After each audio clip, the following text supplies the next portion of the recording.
ജഡസ്വഭാവമുള്ളവർ ജഡത്തിനുള്ളതും ആത്മസ്വഭാവമുള്ളവർ ആത്മാവിനുള്ളതും ചിന്തിക്കുന്നു. ജഡത്തിൻ്റെ ചിന്ത മരണം, ആത്മാവിൻ്റെ ചിന്തയോ ജീവനും സമാധാനവും തന്നെ. ജഡത്തിൻ്റെ ചിന്ത ദൈവത്തോട് ശത്രുത്വം ആകുന്നു. അത് ദൈവത്തിൻ്റെ ന്യായപ്രമാണത്തിന് കീഴ്പ്പെടുന്നില്ല, കീഴ്പ്പെടുവാൻ കഴിയുന്നതുമല്ല. ജഡസ്വഭാവമുള്ളവർക്ക് ദൈവത്തെ പ്രസാദിപ്പിക്കുവാൻ കഴിവില്ല. നിങ്ങളോ ദൈവത്തിൻ്റെ ആത്മാവ് നിങ്ങളിൽ വസിക്കുന്നു എന്ന് വരികിൽ ജഡസ്വഭാവമുള്ളവരല്ല, ആത്മസ്വഭാവമുള്ളവരത്രേ. ക്രിസ്തുവിൻ്റെ ആത്മാവില്ലാത്തവൻ അവനുള്ളവനല്ല. ജഡത്തിൻ്റെ ചിന്ത ദൈവത്തോട് ശത്രുത്വമാണ്. ഒരു ജഡികൻ ഭൂമിയിൽ ജീവിക്കുമ്പോൾ ദൈവത്തിൻ്റെ ശത്രുവാണ്. ഒരു ജഡികൻ മരിച്ചു, ദൈവത്തിൻ്റെ ശത്രു മരിച്ചു. എങ്ങനെയോ സ്വർഗത്തിലെത്തി എന്ന് കരുതുക. ദേവദാസനായ സ്പർജൻ പറഞ്ഞ കാര്യം ഇതാണ്. ജഡികൻ സ്വർഗത്തിലെത്തി, ഇതാ വലിയൊരു സിംഹാസനം, അവിടെ തേജസ്സോടെ ഒരുവൻ ഇരിക്കുന്നു. ജഡികൻ നോക്കിയപ്പോൾ എൻ്റെ ശത്രുവാണ് അവിടെ ഇരിക്കുന്നത്. ജഡികൻ വലിയ സ്തുതിഗീതം കേട്ടു. തൻ്റെ ശത്രുവിനെ സ്തുതിക്കുന്ന പാട്ടാണ്, ഒരിക്കലും ചേർന്ന് പാടാൻ പാടില്ല. ജഡികൻ നടക്കുന്നത് സ്വർണ്ണ തെരുവീതിയിലൂടെയാണ്. ആരുടെയാണ് ഈ തെരുവീതി?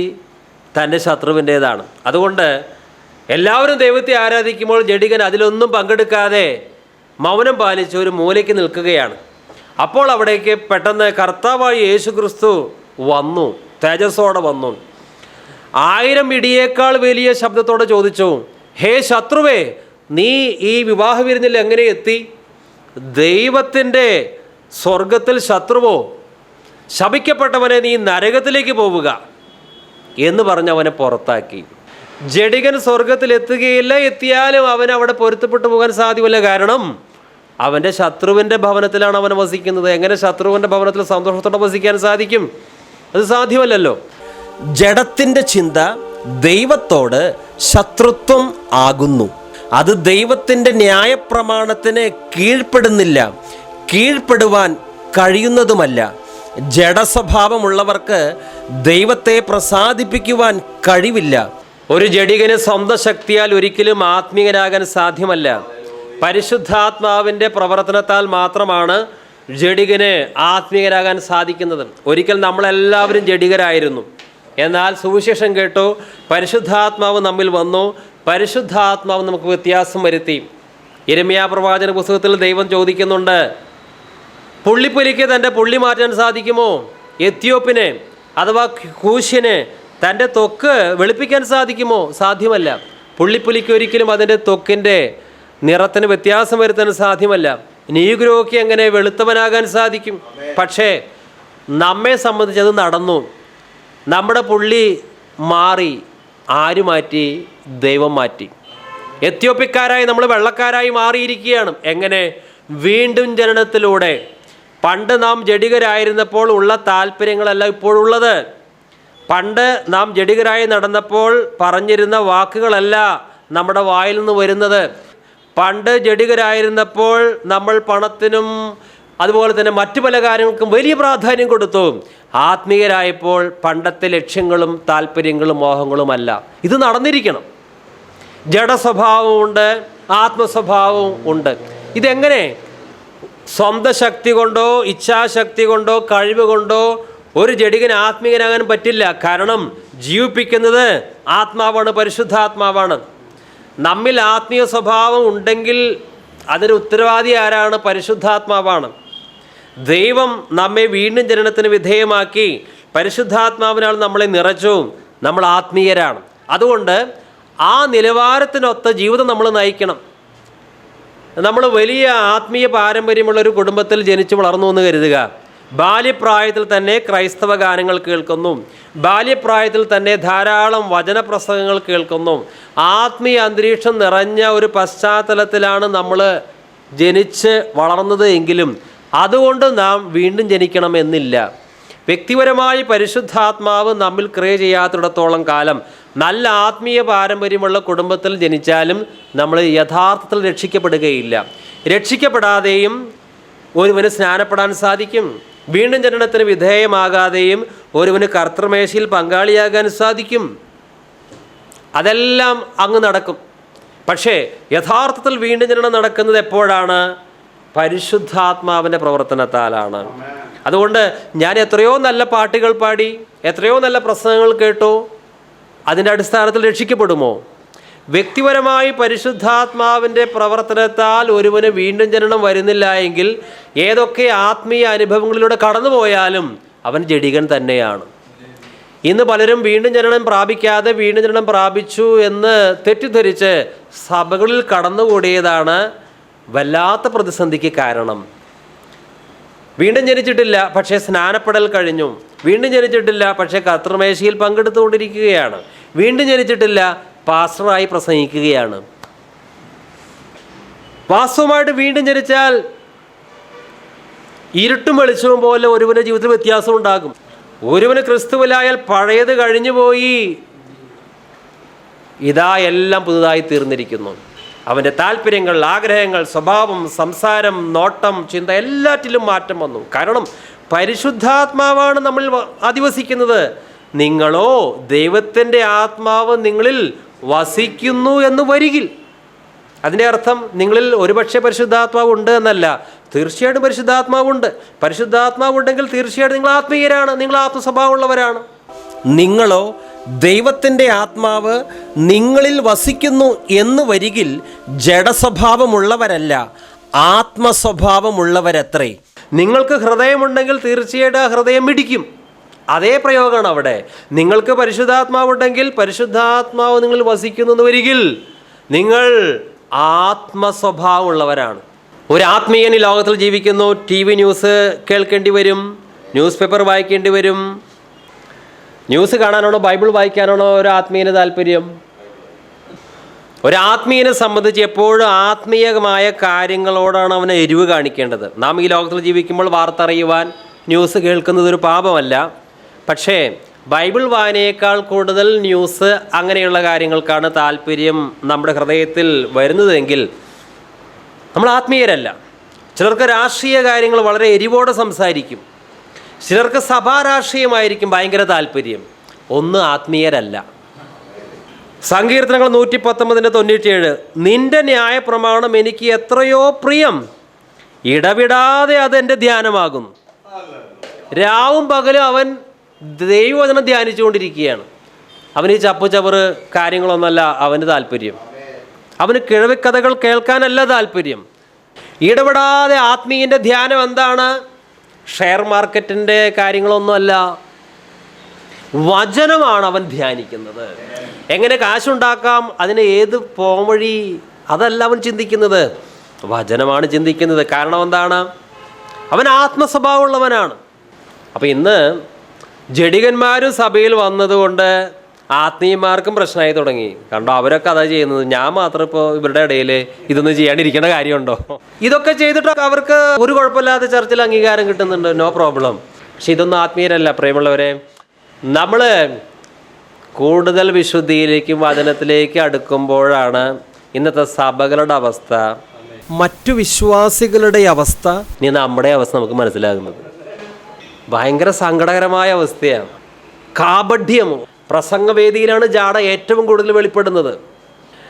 മനുഷ്യരെ ദൈവത്തിലേക്ക് അടുപ്പിക്കാനല്ല, പ്രസംഗിക്കുന്നവരിലേക്ക് അടുപ്പിക്കാനുള്ള തന്ത്രങ്ങളാണ്. ഒരുവൻ പ്രസംഗിക്കുന്നത് എന്ത് ലക്ഷ്യത്തിന് വേണ്ടിയാണ്? കേൾവിക്കാരെ സഹായിക്കാനാണ്. അല്ലാതെ പ്രസംഗിക്കുന്നവൻ്റെ കഴിവും വാക്സാമർത്ഥ്യവും മിടുക്കും ഇത് കാണിക്കാനല്ല. ഒരു സർക്കസുകാരൻ സർക്കസ് കാണിക്കുന്നതിന് വേണ്ടിയാണ്. സർക്കസുകാരൻ സർക്കസ് കാണിക്കുന്നത് കാണികളെ സഹായിക്കാനല്ല, പിന്നെയോ കാണികളെ ത്രില്ലാക്കാൻ വേണ്ടിയാണ്, ആവേശം കൊള്ളിക്കാൻ വേണ്ടിയാണ്. ആ സർക്കസ് കണ്ടു കഴിഞ്ഞിട്ട് ഇവരുടെ ജീവിതത്തിൽ വല്ല വ്യത്യാസം ഉണ്ടാകുമോ? യിരെമ്യാ 13:23, കൂശന് തൻ്റെ ത്വക്കും പുള്ളിപ്പുലിക്ക് തൻ്റെ പുള്ളിയും മാറ്റുവാൻ കഴിയുമോ? എന്നാൽ ദോഷം ചെയ്യുവാൻ ശീലിച്ചിരിക്കുന്ന നിങ്ങൾക്ക് നന്മ ചെയ്യുവാൻ കഴിയും. എങ്ങനെ? നാം ഒരു കാലത്ത് ദോഷം മാത്രം ചിന്തിച്ചവരാണ്. കാരണം ജഡത്തിൻ്റെ ചിന്ത ദൈവത്തോട് ശത്രുത്വമാണ്. പക്ഷേ പരിശുദ്ധാത്മാവിൻ്റെ പ്രവർത്തനത്താൽ നമ്മളിൽ വലിയൊരു വ്യത്യാസം വന്നു കഴിഞ്ഞു. നമ്മളെ പുതിയ സൃഷ്ടിയാക്കി. ഇനി ദോഷം ചെയ്യുവാൻ ശീലിച്ചിരിക്കുന്ന നമുക്ക് നന്മ ചെയ്യുവാൻ കഴിയും. ഒരു കാലത്ത് ജഡികരായിരുന്ന നമുക്ക് ഇപ്പോൾ ആത്മീയരാകാൻ കഴിയും. ഇത് ദൈവത്താലാണ്. മാനുഷികമായിട്ട് ഒരിക്കലും പുള്ളിപ്പുലിക്ക് തൻ്റെ പുള്ളി മാറ്റുവാൻ സാധ്യമല്ല. വീണ്ടും ജനിക്കാത്ത ഭാര്യയോട് എത്ര തന്നെ നീ വിശുദ്ധിയിൽ ജീവിക്കണമെന്ന് പറഞ്ഞാലും അവൾക്ക് ഒരു വ്യത്യാസം വരികയില്ല. നമ്മൾ പുള്ളിപ്പുലിക്ക് ചില ഉപദേശങ്ങൾ പറഞ്ഞു കൊടുക്കുകയാണ്. പുള്ളിപ്പുലി, നിന്റെ പുള്ളി നീ മാറ്റണം, ഇങ്ങനെ നടന്നാൽ പോരാട്ടോ. എത്ര ഉപദേശിച്ചു കൊടുത്താലും പുള്ളിപ്പുലിക്ക് എപ്പോഴും ആ പഴയ പുള്ളി അവിടെ തന്നെ ഉണ്ടായിരിക്കും. അതുകൊണ്ട് ദൈവത്താൽ ഒരു മാറ്റം വരുന്നത് വരെ നാം വായടക്കിക്കൊള്ളണം. ദൈവം മാറ്റം വരുത്താത്തിടത്തോളം കാലം നമ്മെ കൊണ്ട് മാറ്റം വരുത്താൻ സാധിക്കുമോ? പല കുടുംബ വഴക്കിനും കാരണം ഇതാണ്. സ്വന്തം ശക്തിയാൽ പുള്ളിപ്പുലിയുടെ പുള്ളി മാറ്റുവാൻ ശ്രമിക്കുകയാണ്. അത് ചെയ്യരുത്. റോമാലേഖനം 8:9, നിങ്ങളോ ദൈവത്തിൻ്റെ ആത്മാവ് നിങ്ങളിൽ വസിക്കുന്നു എന്ന് വരികിൽ ജഡസ്വഭാവമുള്ളവരല്ല ആത്മസ്വഭാവമുള്ളവരത്രേ. ക്രിസ്തുവിൻ്റെ ആത്മാവില്ലാത്തവൻ അവനുള്ളവനല്ല. ക്രിസ്തുവിൻ്റെ ആത്മാവില്ലാതെയും കത്തോലിക്കനാകാം, യാക്കോബക്കാരനാകാം, മർത്തോമക്കാരനാകാം, പെന്തക്കോസ്തുകാരനുമാകാം.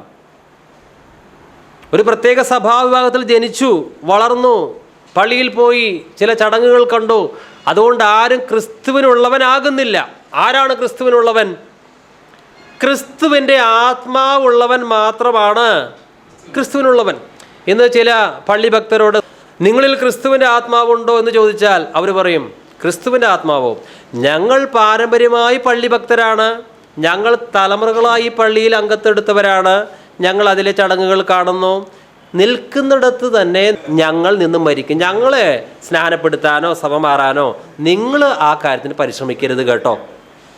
എന്നാൽ ഒരു പള്ളി രജിസ്റ്ററിൽ പേരുണ്ടായതുകൊണ്ട് ഒരിക്കലും അവൻ ക്രിസ്തുവിനുള്ളവനാകുന്നില്ല.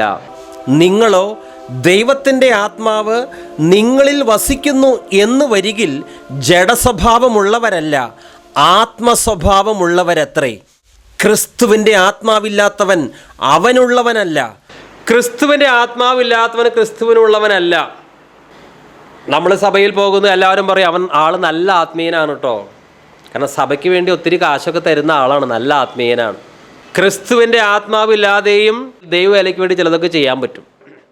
യഥാർത്ഥത്തിൽ വീണ്ടും ജനനം പ്രാപിക്കണം. ക്രിസ്തുവിൻ്റെ ആത്മാവും പരിശുദ്ധാത്മാവും തമ്മിൽ വല്ല വ്യത്യാസവും ഉണ്ടോ? ക്രിസ്തുവിനെ പരിശുദ്ധാത്മാവിനാൽ നിറച്ചത് പിതാവായ ദൈവമാണ്.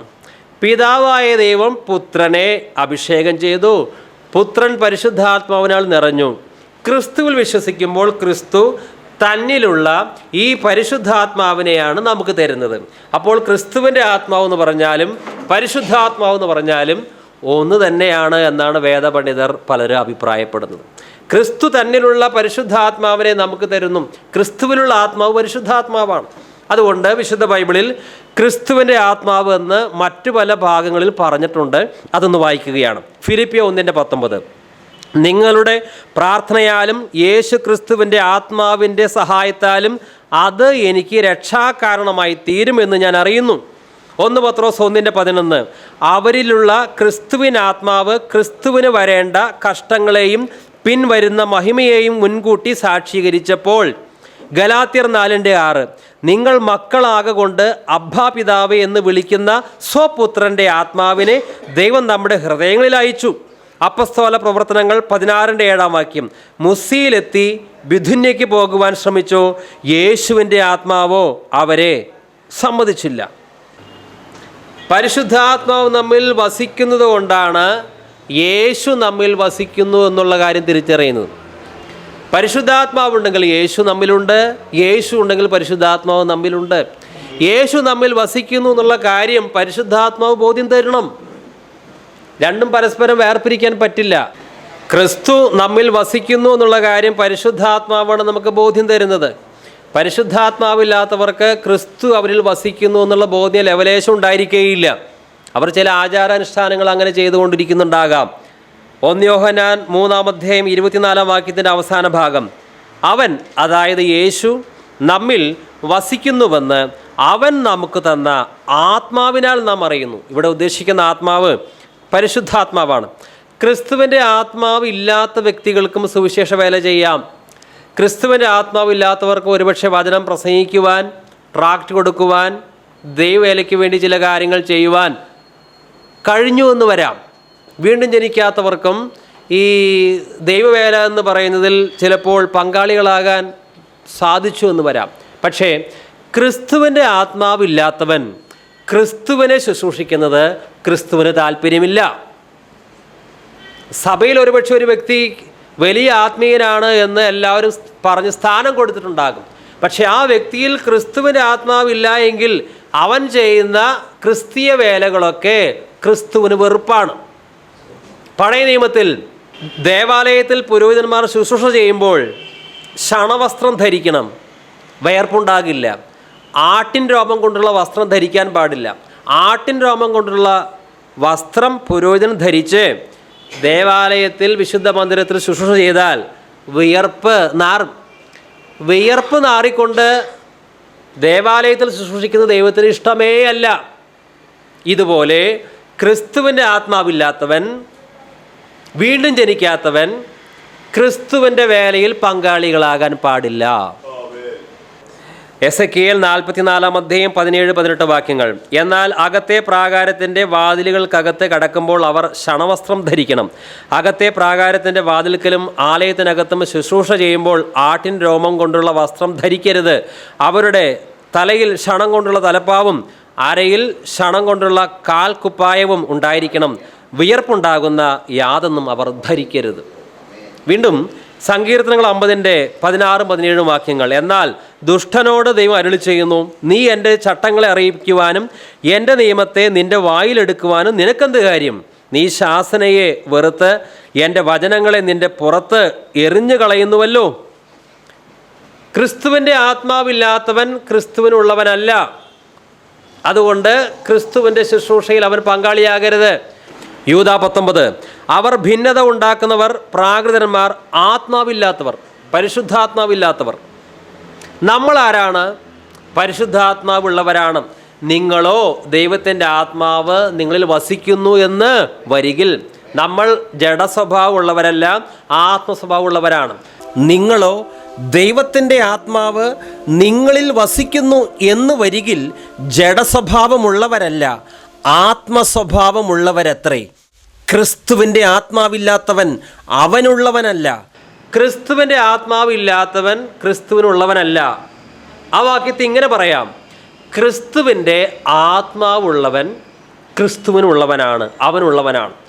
ക്രിസ്തുവിനുള്ളവനാണ് നമ്മളെങ്കിൽ അതിൻ്റെ പ്രത്യേകത എന്താ? നമ്മളിൽ ക്രിസ്തുവിൻ്റെ ആത്മാവുണ്ട്, സംശയിക്കേണ്ട. പരിശുദ്ധാത്മാവുണ്ട്, ഓക്കെ.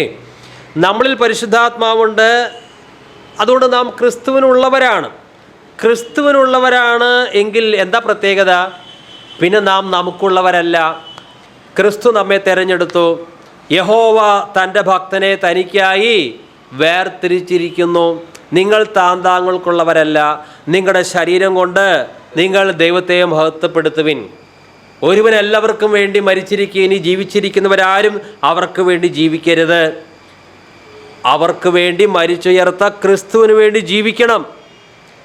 എനിക്ക് ക്രിസ്തുവിൻ്റെ ആത്മാവുണ്ട് എന്ന് പറഞ്ഞാൽ അതിൻ്റെ അർത്ഥം എനിക്ക് സ്വന്തമായി താല്പര്യങ്ങളില്ല, സ്വന്തമായി എനിക്ക് പദ്ധതികളില്ല, എനിക്ക് സ്വന്തമായിട്ടൊന്നും ചെയ്യാൻ സാധ്യമല്ല. ക്രിസ്തു അനുവദിക്കണം എന്തെങ്കിലും ചെയ്യാൻ.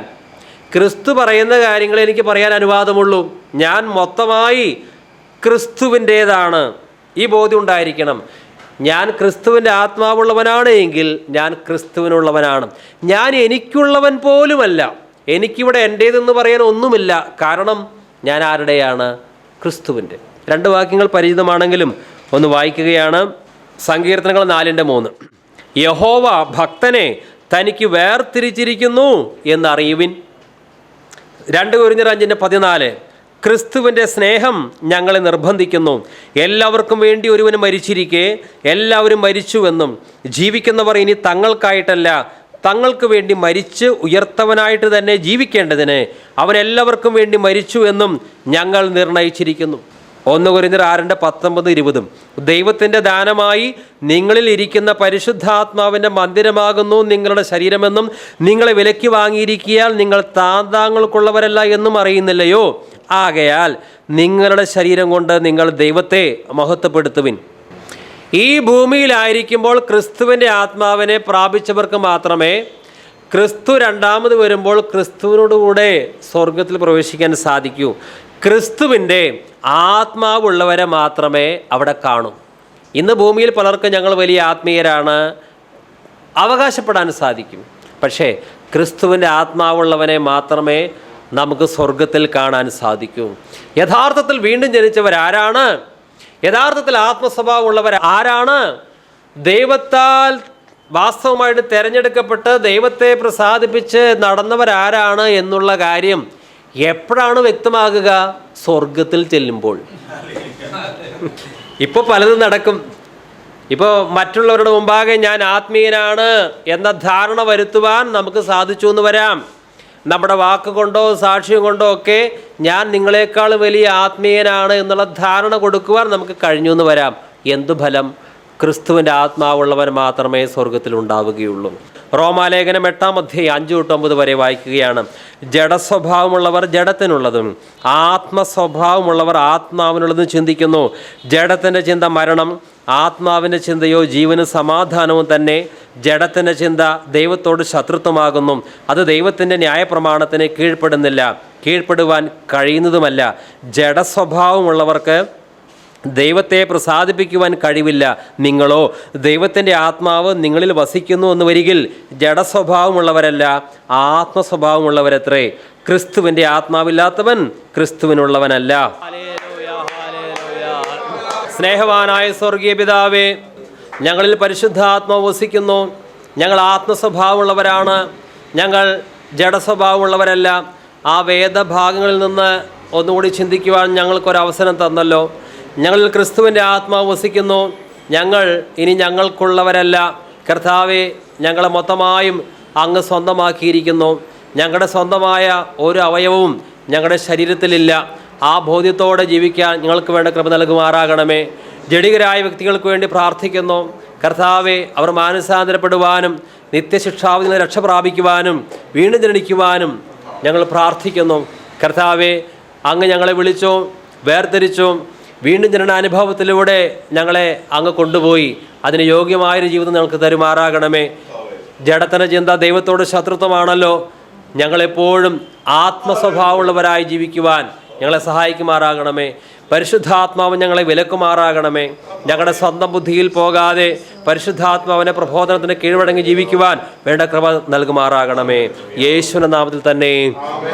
പിതാവായ ദൈവത്തിൻ്റെ സ്നേഹവും പുത്രനായ യേശുവിൻ്റെ കൃപയും പരിശുദ്ധാത്മാവിൻ്റെ കൂട്ടായ്മയും നമ്മോട് ഭൂലോകത്തിലുള്ള സകല വിശുദ്ധരോടും ഇരിക്കുമാറാകട്ടെ. നമ്മെ ജയത്തോടെ നടത്തുന്ന കർത്താവിനെ സ്തുതിക്കാം. Hallelujah, hallelujah. ജഡത്തിൻ്റെ ചിന്ത മരണം, ആത്മാവിൻ്റെ ചിന്തയോ ജീവനും സമാധാനവും തന്നെ.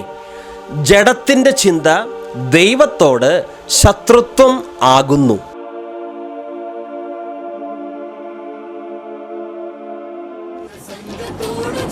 വചനം അനുസരിച്ച് ഇറങ്ങി തിരിച്ച താങ്കൾക്ക് എന്ത് കിട്ടി? കുറെ കടബാധ്യത, പ്രയാസങ്ങൾ, ബുദ്ധിമുട്ടുകൾ, ഇതിൻ്റെയൊക്കെ വല്ല കാര്യമുണ്ടോ? നല്ലോണം എൻ്റെ കൂടെ ഇറങ്ങി വാ, അപ്പോൾ കാര്യം മനസ്സിലാവും എനിക്ക് ലഭിച്ചത് എന്താണെന്ന്. വചനങ്ങളെ നിഷേധിക്കുന്ന സഹോദര, എൻ്റെ കുരിശെടുത്ത് പിന്നാലെ വരവാനാണ് കർത്താവ് പറഞ്ഞിരിക്കുന്നത്. എനിക്ക് വേണ്ട നിത്യജീവൻ കർത്താവ് എനിക്ക് നിത്യജീവൻ തന്നിട്ടുണ്ട്. പണമോ ബാക്കിയുള്ളതൊന്നും എന്നെ സംബന്ധിച്ചിടത്തോളം വിഷയമേ അല്ല. നിത്യജീവൻ മാത്രം എനിക്കുണ്ടായാലും മതി. ഇത് പറഞ്ഞാലും ഞാൻ ഈ വഴിയിൽ നിന്ന് പിന്മാറിയില്ല സഹോദര. ഏതോ പണം ഇല്ലാതെ എങ്ങനെ ജീവിക്കുക? കാശ് കിട്ടുന്നുണ്ടെങ്കിലേ ലോട്ടറി എടുക്കണം. അപ്പോൾ എനിക്കറിയാം അതിൻ്റെ ഒരു വിശേഷം. താനൊന്ന് ചെയ്തു നോക്ക് സഹോദര. സകലവിധ ദോഷത്തിനും മൂലകാരണം ദിവ്യാഗ്രഹമാണ്. എനിക്ക് ലോട്ടറി എടുക്കും വേണ്ട, ലോട്ടറി കിട്ടുകയും വേണ്ട എന്നത്. ഈ ലോട്ടറി എടുക്കുക കിട്ടുക എന്നൊക്കെ പറഞ്ഞാൽ അത് ബാക്കിയുള്ളവരുടെ കാശാണ്. ദിവ്യാഗ്രഹം സകല ദോഷത്തിനും കാരണമെന്നാണ് വചനം പറയുന്നത്.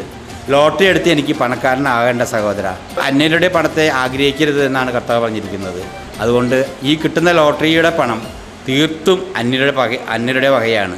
എനിക്കത് വേണ്ട. കഷ്ടമായാലും എന്ത് വിഷമമായാലും ദൈവം തന്നിട്ടുള്ള ആ സൗകര്യങ്ങൾ കൊണ്ട് തന്നെ ഞാൻ ജീവിച്ചു കൊള്ളാം. അതെ, ഈ ഭൂരിപക്ഷം ആളുകൾ വിശ്വസിച്ചൂടെ? ഈ സ്വരൂപങ്ങളെ വണങ്ങുക എന്ന് പറഞ്ഞാൽ എത്ര നല്ല കാര്യമാണെന്നറിയോ?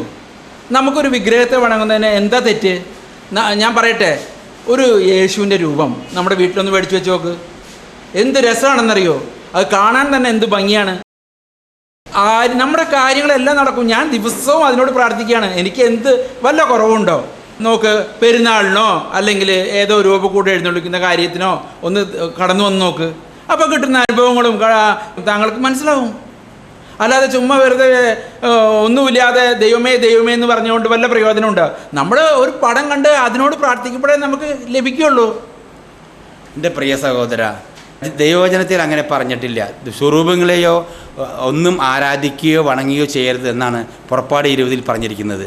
ആകാശത്തിലോ ഭൂമിയിലോ സമുദ്രത്തിലോ നീ ഒരു വിഗ്രഹത്തെ ഉണ്ടാക്കുകയോ ആരാധിക്കുകയോ വണങ്ങരുത് എന്നാണ് വചനത്തിൽ പറഞ്ഞിട്ടുള്ളത്. എൻ്റെ പ്രിയ സഹോദര, ഈ രൂപങ്ങളെ വണങ്ങുകയോ ആരാധിക്കുകയോ ചെയ്യരുത് എന്നാണ് വചനത്തിൽ പറഞ്ഞിട്ടുള്ളത്. പുറപ്പാട് 20 വളരെ വ്യക്തമായും അത് പറഞ്ഞിട്ടുണ്ട്.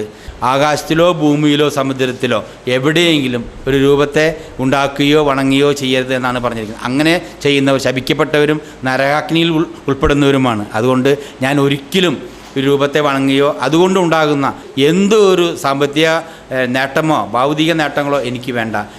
ഞാൻ നിത്യജീവനിൽ ആഗ്രഹിച്ച് നടക്കുന്ന വ്യക്തിയാണ്. എനിക്കത് മാത്രം മതി. താങ്കൾ പറയുന്നത് പോലെ പെരുന്നാളിനോ അല്ലെങ്കിൽ സ്വരൂപമണങ്ങളിലോ നേർച്ചയിലോ ഇതിലൊന്നും അങ്ങനെയുള്ള ഒരു അനുഗ്രഹവും എനിക്ക് വേണ്ട. വചനം പറയുന്നതുമായുള്ള ജീവിതം അതുമാത്രം എനിക്ക് മതി. അതാണ് നിത്യജീവനിലേക്ക് എനിക്ക് പോകാനുള്ള ഏക മാർഗം. സഹോദര, മാതാവിനോടൊന്ന് പ്രാർത്ഥിച്ചു നോക്കിയേ, തനിക്ക് എന്തെല്ലാം അനുഗ്രഹങ്ങളാണ് ലഭിക്കുക. ഒരു കൊന്തയൊന്ന് ചൊല്ലി നോക്കിയേ, അതിൻ്റെ ഗുണം അപ്പോഴേ അറിയുള്ളൂ. അതിൻ്റെ അനുഗ്രഹം എനിക്ക് കിട്ടുന്നുണ്ട്. അല്ലാതെ നമ്മൾ വീട്ടിൽ കർത്താവേ എന്ന് പറഞ്ഞ് പ്രാർത്ഥിച്ചിട്ട് എന്ത് പ്രയോജനമുണ്ട്? നോക്കുക, എനിക്ക് ആവശ്യമുള്ള എല്ലാ കാര്യങ്ങളും ഈ മാതാവ് എനിക്ക് തരുന്നുണ്ട്. അതെ, എൻ്റെ ജീവിതത്തിൽ ഞാനിപ്പോൾ അനുഭവിച്ചറിഞ്ഞൊരു വ്യക്തിയാണ്. അതുകൊണ്ടാണ് ഞാൻ ഈ പറയുന്നത്. നിങ്ങൾ അതുപോലെ ചെയ്തു നോക്ക്. പ്രലോഭക, നീ എന്ത് പറഞ്ഞാലും എന്നെ പ്രലോഭിപ്പിക്കാൻ, ക്രിസ്തുവിൽ നിന്ന് എന്നെ മാറ്റുവാനോ നിനക്ക് സാധ്യമല്ല. നീ പ്രലോഭിപ്പിക്കുന്ന വിധങ്ങളിലൊന്നും ഞാൻ വരികയുമില്ല. കർത്താവായ യേശുക്രിസ്തു മാത്രമാണ് ഏകമധ്യസ്ഥൻ. മാതാവോ മാലാകമാരോ അല്ല. അത് നീ വിചാരിച്ചുകൊള്ളുക. നീ എന്നെ ഏത് വിധത്തിലും പ്രലോഭിപ്പിക്കാൻ നോക്കേണ്ട ആവശ്യമില്ല. നോവാന ചെല്ലുവാൻ നീ എന്നെ പ്രേരിപ്പിക്കരുത്. വചനം കേൾക്കുന്ന എന്നെ സംബന്ധിച്ചിടത്തോളം ഞങ്ങൾക്ക് ബാധകമല്ല. കർത്താവായ യേശുക്രിസ്തുവിൽ മാത്രം വിശ്വസിച്ച് വചനം മാത്രം കേട്ട് നടക്കുന്ന വ്യക്തിയാണ് ഞാൻ. യേശുവാണ് ഏകമധ്യസ്ഥൻ. സഹോദര, എന്തിനാ ഈ സ്നാനപ്പെട്ടത്? ഈ സ്നാനം എന്നൊക്കെ പറയുന്നത് നമ്മളിത് വളരെ മുമ്പ് തന്നെ മാമോയിസ എന്ന് പറഞ്ഞ 7-ാം ദിവസം നമ്മൾ പോയി പള്ളിയിൽ ചെയ്തൊരു കാര്യമല്ലേ. വീണ്ടും നമ്മൾ പോയി ഒരു കുളത്തിന് മുങ്ങണ്ട, ഈ പൊട്ടവെള്ളത്തിലൊക്കെ മുങ്ങണ്ട വല്ല കാര്യമുണ്ടോ? അങ്ങനെ എവിടെയെങ്കിലും പറഞ്ഞിട്ടുണ്ടോ? ഒന്ന് ആലോചിച്ച് നോക്ക്. ഞങ്ങളിപ്പോൾ എന്താ ചെയ്യണമെന്നറിയാമോ? ഇങ്ങനെ സ്നാനപ്പെട്ട് ഞങ്ങളുടെ അവിടെ നിന്ന് പോണവർക്ക് വേണ്ടി ഞങ്ങൾ പ്രാർത്ഥിച്ചുകൊണ്ടിരിക്കുക. നോവേനയും കോന്തയും ഒക്കെ ഞങ്ങൾ ചൊല്ലിക്കൊണ്ടിരിക്കുക. നമ്മുടെ അച്ഛന്മാരൊക്കെ ഇങ്ങനെ വല്ല മുങ്ങിയിട്ടുണ്ടോ? വല്ല കുഴപ്പമുണ്ടോ അവർക്ക്? ഒരു കുഴപ്പമില്ല. ഇപ്പോൾ ഞങ്ങൾ പ്രാർത്ഥിച്ചുകൊണ്ടിരിക്കുകയാണ് നിങ്ങളുടെ ആളുകൾ ഇങ്ങോട്ട് തിരിച്ചു വരണേ എന്ന്. അല്ലെങ്കിൽ നിങ്ങൾക്ക് എന്താ ഉണ്ടാവുക എന്നറിയാമോ? അവസാനം നിങ്ങളെ മറവും ചൊല്ലി നിങ്ങളുടെ ശവം കൂടി ഇവിടെ വെക്കില്ല. അതുകൊണ്ട് ദയവ് ചെയ്ത് പെട്ടെന്ന് കടന്നു പോവാ. പ്രലോഭക, നിൻ്റെ ഈ കുതന്ത്രങ്ങളൊന്നും എൻ്റെ അടുത്ത് വില പോകില്ല. കർത്താവ് പറഞ്ഞിരിക്കുന്നത് വിശ്വസിച്ച് സ്ഥാനപ്പെട്ടവർ മാത്രമേ രക്ഷിക്കപ്പെടുകയുള്ളൂ. മാർക്കോസ് 16:16 അത് വളരെ വ്യക്തമായും പറഞ്ഞിട്ടുണ്ട്. ഞാൻ നിന്നോട് പറഞ്ഞല്ലോ, വചനമനുസരിച്ച ജീവിതമാണ് ഞങ്ങൾ നയിക്കുന്നത്. നിൻ്റെ ഈ കുതന്ത്രങ്ങൾ കൊണ്ട് എന്നെ പിന്തിരിപ്പിക്കാൻ നീ നോക്കണ്ട, അത് നടക്കില്ല. ഞങ്ങൾ വചനത്തിൽ ഉറച്ചു തന്നെ നിൽക്കും. ജഡസ്വഭാവമുള്ളവർ ജഡത്തിനുള്ളതും ആത്മസ്വഭാവമുള്ളവർ ആത്മാവിനുള്ളതും ചിന്തിക്കുന്നു. ജഡത്തിൻ്റെ ചിന്ത മരണം, ആത്മാവിൻ്റെ ചിന്തയോ ജീവനും സമാധാനവും തന്നെ. ജഡത്തിൻ്റെ ചിന്ത ദൈവത്തോട് ശത്രുത്വം ആകുന്നു. അത് ദൈവത്തിൻ്റെ ന്യായപ്രമാണത്തിന് കീഴ്പ്പെടുന്നില്ല, കീഴ്പ്പെടുവാൻ കഴിയുന്നതുമല്ല. ജഡസ്വഭാവമുള്ളവർക്ക് ദൈവത്തെ പ്രസാദിപ്പിക്കുവാൻ കഴിവില്ല. നിങ്ങളോ ദൈവത്തിൻ്റെ ആത്മാവ് നിങ്ങളിൽ വസിക്കുന്നു എന്ന് വരികിൽ ജഡസ്വഭാവമുള്ളവരല്ല, ആത്മസ്വഭാവമുള്ളവരത്രേ. ക്രിസ്തുവിൻ്റെ ആത്മാവില്ലാത്തവൻ അവനുള്ളവനല്ല. ക്രിസ്തു നിങ്ങളിൽ ഉണ്ടെങ്കിലോ ശരീരം പാപം നിമിത്തം മരിക്കേണ്ടതെങ്കിലും ആത്മാവ് നീതി നിമിത്തം ജീവനാകുന്നു.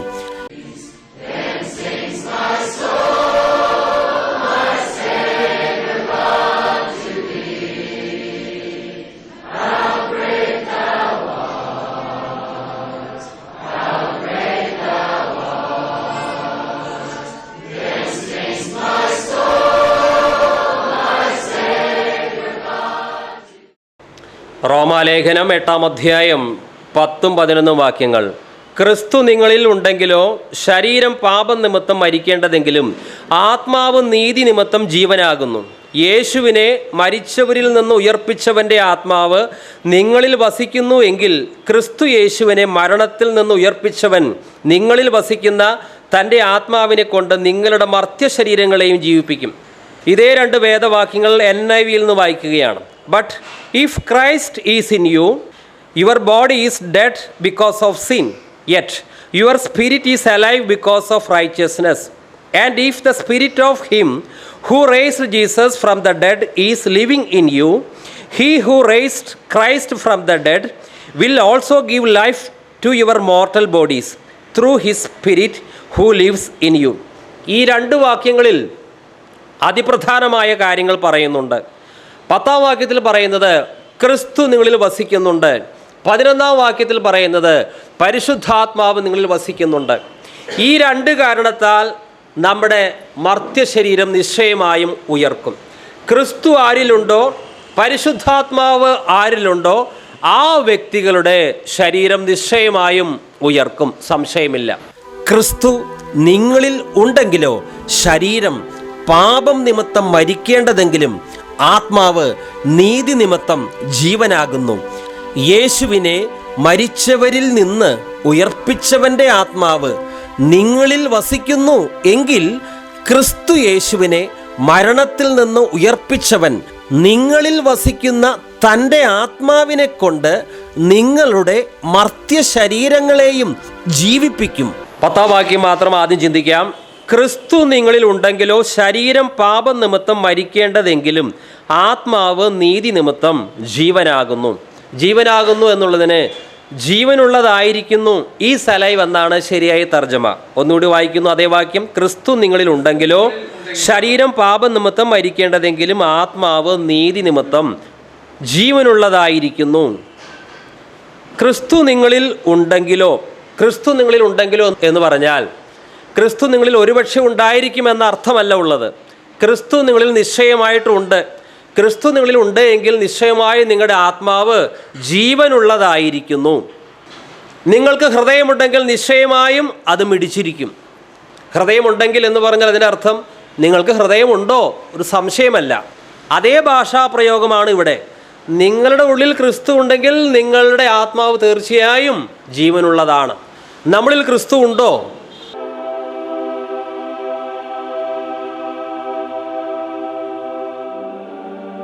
ഈ മഹത്വത്തിന് പ്രത്യാശയായ ക്രിസ്തു നിങ്ങളിൽ ഇരിക്കുന്നു. പൗലോസ് പറയുന്നതാണ്, ഞാൻ ജീവിക്കുന്നു, എന്നാൽ ആരാണ് എന്നിൽ ജീവിക്കുന്നത്? ക്രിസ്തുവാണ്. അപ്പോൾ ക്രിസ്തു നമ്മിലുണ്ട് എന്നുള്ള കാര്യത്തിന് സംശയമില്ല. ഒരിക്കൽ നമ്മുടെ മനുഷ്യാത്മാവ് മരിച്ച അവസ്ഥയിലായിരുന്നു. നാം സുവിശേഷം കേട്ടു, യേശുവിൽ വിശ്വസിച്ചു, യേശു നമ്മുടെ ഉള്ളിൽ വന്നു. അങ്ങനെ മരിച്ച മനുഷ്യാത്മാവിനെ യേശു ജീവിപ്പിച്ചു. നിങ്ങളുടെ മരിച്ച മനുഷ്യാത്മാവ് ജീവൻ എന്തെങ്കിലും പ്രാപിക്കുമെന്നല്ല ഈ വാക്യത്തിൽ പറയുന്നത്. ക്രിസ്തു നിങ്ങളിൽ ഉണ്ടെങ്കിലോ ശരീരം പാപം നിമിത്തം മരിക്കേണ്ടതെങ്കിലും ആത്മാവ് നീതി നിമിത്തം ജീവനുള്ളതായിരിക്കുന്നു. ഭാവിയിലാകുന്നതല്ല. യേശു ക്രിസ്തുവിനെ രക്ഷിതാവായി സ്വീകരിച്ച് യേശു ക്രിസ്തുവിനോട് ഐക്യമത്യപ്പെട്ട് ജീവിക്കുന്ന എല്ലാവരുടെയും മനുഷ്യാത്മാവ് ജീവനുള്ളതായിരിക്കുകയാണ്. അതിക്രമങ്ങളിലും പാപങ്ങളിലും മരിച്ചിരിക്കുന്ന സാധാരണക്കാരായ മനുഷ്യരുടെ മനുഷ്യാത്മാവെല്ലാം മൃതാവസ്ഥയിലാണ്. എന്നാൽ നമ്മുടെ മനുഷ്യാത്മാവ് ജീവൻ പ്രാപിച്ചിരിക്കുന്നു. വീണ്ടും ജനിച്ചവരും പരിശുദ്ധാത്മാവിനെ പ്രാപിച്ചവരുമായ എല്ലാ ദൈവമക്കളിലും കർത്താവ് വസിക്കുന്നു, സംശയമില്ല. കൊളോസ്യ ലേഖനം 1:27 അവസാന ഭാഗം. ആ മർമ്മം മഹത്വത്തിൻ്റെ പ്രത്യാശയായി ക്രിസ്തു നിങ്ങളിൽ ഇരിക്കുന്നു എന്നുള്ളത് തന്നെ. ഗലാത്യർ 2:20 ഇനി ജീവിക്കുന്നത് ഞാനല്ല, ക്രിസ്തു അത്രേ എന്നിൽ ജീവിക്കുന്നു. ക്രിസ്തു നമ്മളിൽ ഉണ്ടെന്ന് എങ്ങനെയാണ് നമുക്ക് ബോധ്യം ലഭിക്കുന്നത്? പരിശുദ്ധാത്മാവാണ് ക്രിസ്തു നമ്മളിൽ ഉണ്ട് എന്നുള്ള കാര്യത്തിന് ബോധ്യം നൽകുന്നത്. 1 യോഹന്നാൻ 3:24 അവൻ, അതായത് യേശു നമ്മിൽ വസിക്കുന്നുവെന്ന് അവൻ നമുക്ക് തന്ന ആത്മാവിനാൽ നാം അറിയുന്നു. ക്രിസ്തു ഉണ്ടെങ്കിൽ പരിശുദ്ധാത്മാവുണ്ട്, പരിശുദ്ധാത്മാവുണ്ടെങ്കിൽ യേശു ഉണ്ട്. ക്രിസ്തുവിനെ വെറുക്കുന്ന ഒരാളിൽ, ക്രിസ്തുവിനെ അംഗീകരിക്കാത്ത ഒരാളിൽ പരിശുദ്ധാത്മാവിനെ കാണുകയില്ല. പരിശുദ്ധാത്മാവിനെ അംഗീകരിക്കാത്ത ഒരു വ്യക്തിയിൽ ക്രിസ്തുവില്ല. ജഡസ്വഭാവമുള്ളവർക്ക് ദൈവത്തെ പ്രസാദിപ്പിക്കുവാൻ കഴിവില്ല.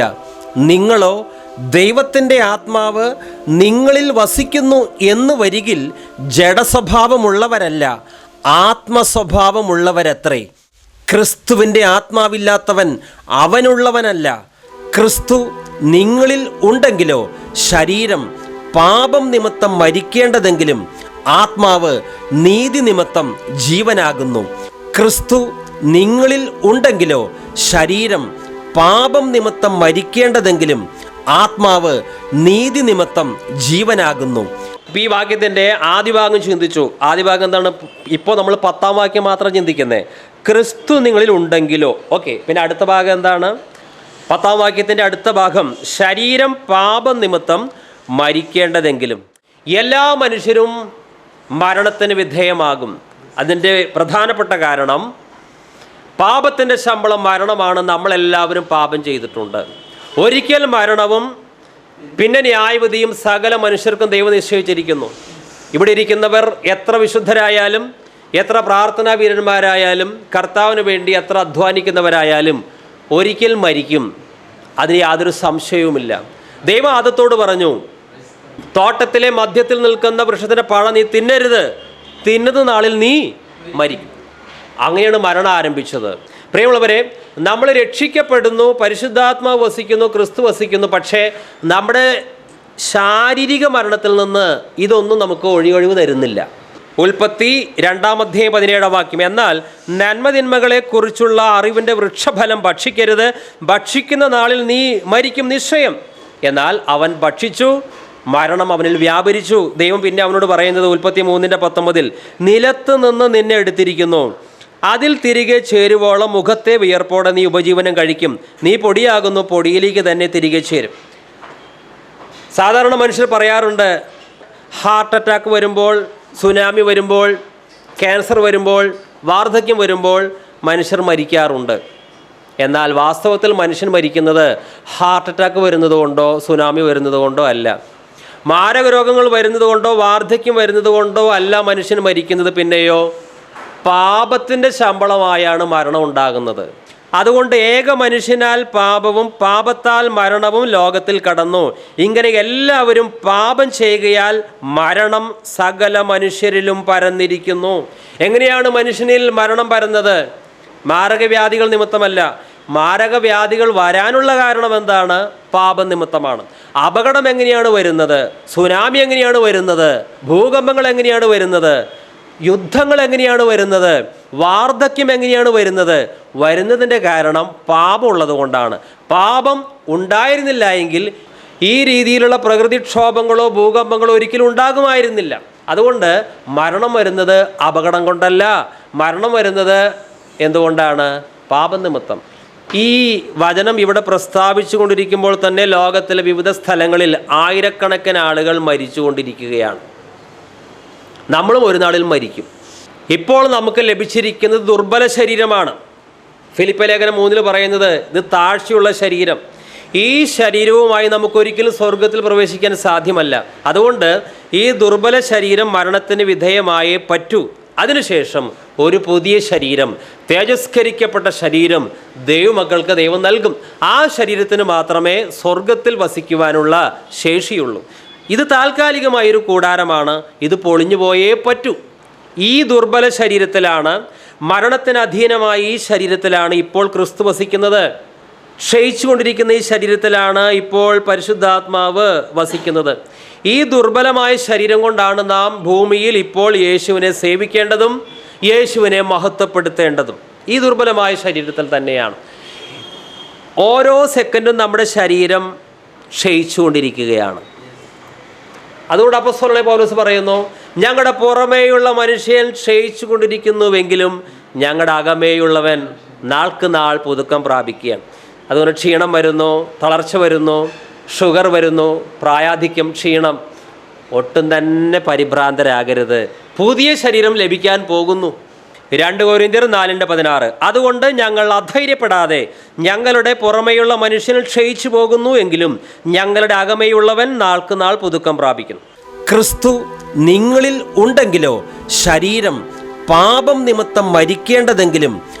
ക്രിസ്തു നിങ്ങളിൽ ഉണ്ടെങ്കിലോ ശരീരം പാപം നിമിത്തം മരിക്കേണ്ടതെങ്കിലും. എന്താണ് പാപം? ലക്ഷ്യം തെറ്റുക എന്നുള്ളതാണ് പാപം എന്ന വാക്കിന് ശരിയായ അർത്ഥം. ലക്ഷ്യത്തിലേക്ക് അമ്പെയ്യുന്നു, അമ്പ് ലക്ഷ്യത്തിൽ കൊണ്ടില്ല, അത് തെന്നിപ്പോയി. ഇതുപോലെ നമ്മുടെ വാക്കുകൾ, പ്രവൃത്തികൾ, ചിന്തകൾ, പെരുമാറ്റമെല്ലാം ഒരു പ്രത്യേക ലക്ഷ്യത്തിൽ കൊള്ളേണ്ടതാണ്. എന്താണ് ആ ലക്ഷ്യം? ഓരോ മനുഷ്യനെയും ദൈവം സൃഷ്ടിച്ചിരിക്കുന്നത് ദൈവത്തിൻ്റെ മഹത്വത്തിന് മാത്രമാണ്. അതുകൊണ്ട് നമ്മുടെ വാക്കുകൾ, പ്രവൃത്തികൾ, ചിന്ത, എല്ലാ കാര്യങ്ങൾ കൊണ്ടും ദൈവത്തിന് മഹത്വം ലഭിക്കണം. എന്നാൽ ദൈവത്തിന് മഹത്വം കൊടുക്കാത്ത വാക്കുകളോ പ്രവൃത്തികളോ ചിന്തകളോ ക്രയവിക്രയങ്ങളോ നമ്മുടെ ജീവിതത്തിൽ വരുമ്പോൾ ആ വാക്കുകളും പ്രവൃത്തികളും നോട്ടവും സംസാരവുമെല്ലാം ലക്ഷ്യം തെറ്റി. അതാണ് പാപം. ദൈവത്തെ മഹത്വപ്പെടുത്തുവാൻ വേണ്ടി മാത്രമുള്ളതാണ് നമ്മുടെ വാക്കുകളും പ്രവൃത്തികളും എല്ലാം. കാരണം ദൈവം നമ്മുടെ ശരീരത്തെ വിലയ്ക്ക് വാങ്ങിയിരിക്കുകയാണ്. നമ്മുടെ ഏതെങ്കിലും വാക്കുകൊണ്ടോ പ്രവൃത്തി കൊണ്ടോ ദൈവനാമത്തിന് മഹത്വം കിട്ടിയിട്ടില്ല എങ്കിൽ അതൊക്കെ ലക്ഷ്യം തെറ്റിയ പ്രവൃത്തികളും വാക്കുകളാണ്. ലക്ഷ്യം തെറ്റിയ പ്രവൃത്തികൾ, വാക്കുകളൊക്കെ പാപമാണ്. അങ്ങനെയാണെങ്കിൽ നമ്മളൊക്കെ എത്രമാത്രം പാപം ചെയ്തിട്ടുണ്ടായിരിക്കും. ഇനി പാപത്തിന് മറ്റൊരു നിർവചനം കൂടിയുണ്ട്.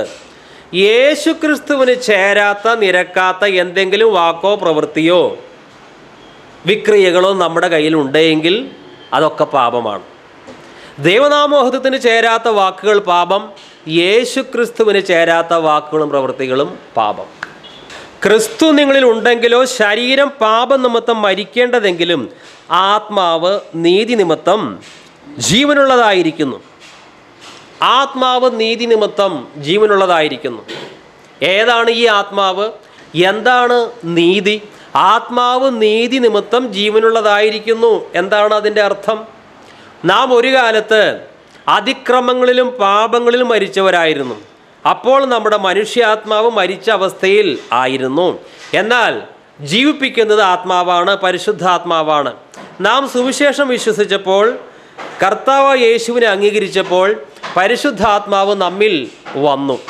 അങ്ങനെ നമ്മുടെ മരിച്ച മനുഷ്യാത്മാവ് ജീവൻ പ്രാപിച്ചു. മാത്രമല്ല ആത്മാവ് നീതി നിമിത്തം ജീവനുള്ളതായിരിക്കുന്നു എന്ന് പറഞ്ഞാൽ നമ്മുടെ സ്വന്തം നീതി പ്രവൃത്തിയല്ല ഇവിടെ ഉദ്ദേശിക്കുന്നത്. കാരണം മനുഷ്യൻ്റെ എല്ലാ നീതി പ്രവൃത്തികളും കറ പുരണ്ട തുണി പോലെയാണ്.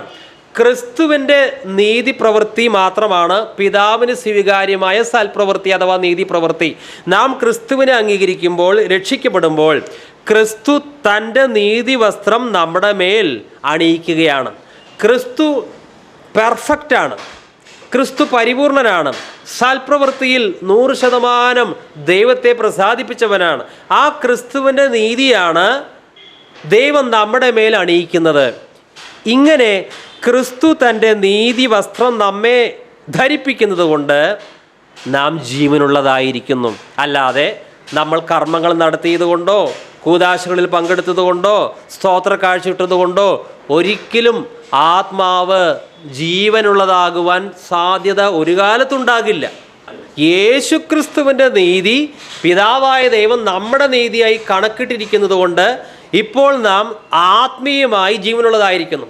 നമ്മുടെ ശരീരത്തിന് രൂപാന്തരം വന്നിട്ടില്ല. രക്ഷിക്കപ്പെട്ടപ്പോൾ നമ്മുടെ ശരീരത്തിന് യാതൊരു വ്യത്യാസവും വന്നിട്ടില്ല. ഈ ദുർബല ശരീരത്തിന്, മരണത്തിന് അധീനമായി ശരീരത്തിന് ഒരു വ്യത്യാസവും വന്നിട്ടില്ല. പിന്നെ രക്ഷിക്കപ്പെട്ടപ്പോൾ എവിടെയാണ് വ്യത്യാസം വന്നത്? മരിച്ച മനുഷ്യാത്മാവാണ് ജീവൻ പ്രാപിച്ചത്. രക്ഷിക്കപ്പെട്ടാലും നമ്മുടെ മുഖഭാവം മാറുന്നില്ല, നമ്മുടെ ശരീരത്തിന് ഒരുപക്ഷെ പ്രത്യേക ആരോഗ്യം വർദ്ധിക്കുന്നില്ല. വാർദ്ധക്യമുള്ള ഒരാൾ രക്ഷിക്കപ്പെടുമ്പോൾ, 90 വയസ്സുള്ള ഒരാൾ രക്ഷിക്കപ്പെടുമ്പോൾ 10 വയസ്സുള്ള ഒരു കുട്ടിയുടെ ശരീരത്തിലേക്ക് രൂപാന്തരം പ്രാപിക്കുന്നില്ല. പക്ഷേ ശരീരത്തിൻ്റെ വീണ്ടെടുപ്പ് വരാനിരിക്കുന്നേയുള്ളൂ. അത് താഴെ നമ്മൾ പഠിക്കും. ക്രിസ്തു നിങ്ങളിൽ ഉണ്ടെങ്കിലോ ശരീരം പാപം നിമിത്തം മരിക്കേണ്ടതെങ്കിലും ആത്മാവ് നീതി നിമിത്തം ജീവനാകുന്നു. റോമാലേഖനം 3-ാം അധ്യായം 22-23 വാക്യങ്ങൾ. ഈ ദൈവനീതി വിശ്വസിക്കുന്ന എല്ലാവർക്കും ആരെന്നുള്ള വ്യത്യാസം കൂടാതെ യേശു ക്രിസ്തുവിലുള്ള വിശ്വാസം വഴി ലഭിക്കുന്നതാണ്.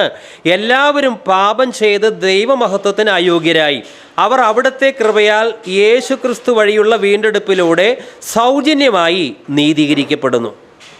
യേശുവിനെ മരിച്ചവരിൽ നിന്ന് ഉയർപ്പിച്ചവൻ്റെ ആത്മാവ് നിങ്ങളിൽ വസിക്കുന്നു എങ്കിൽ ക്രിസ്തു യേശുവിനെ മരണത്തിൽ നിന്ന് ഉയർപ്പിച്ചവൻ നിങ്ങളിൽ വസിക്കുന്ന തൻ്റെ ആത്മാവിനെ കൊണ്ട് നിങ്ങളുടെ മർത്യ ശരീരങ്ങളെയും ജീവിപ്പിക്കും.